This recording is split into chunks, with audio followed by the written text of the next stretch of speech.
திருப்போரூர் ஸ்ரீமத் சிதம்பர சுவாமிகள் சுமார் 17 முதல் 18 வரை ஆம் நூற்றாண்டு முருகப்பெருமானின் தீவிர பக்தராகவும் திருப்போரூர் கந்தசுவாமி கோயிலின் ஜீவ சமாதியை அடைந்த மகானாகவும் அறியப்படுகிறார்.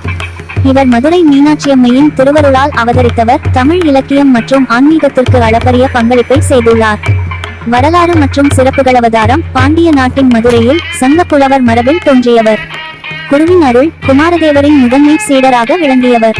திருப்போரூர் தொடர்பு: முருகப்பெருமானின் ஆணைப்படி திருப்போரூர் சென்று அங்கு மறைந்திருந்த முருகனின் சுயம்பு மூர்த்தியை கண்டுபிடித்து கோயிலை புதுப்பித்தார்.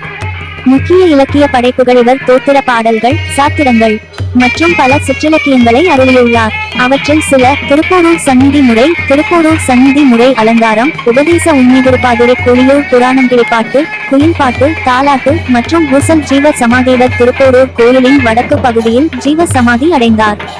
இவரது சமாதி தலம் இன்றளவும் பக்தர்களால் வணங்கப்படும் மிக முக்கியமான ஆன்மீக தலமாக திகழ்கிறது. மேலும் படிக்க நீங்கள் ஸ்ரீமத் சிதம்பர சுவாமிகள் திருமடம் அல்லது தினாமல செய்திகள் ஆகியவற்றை பார்வையிடலாம்.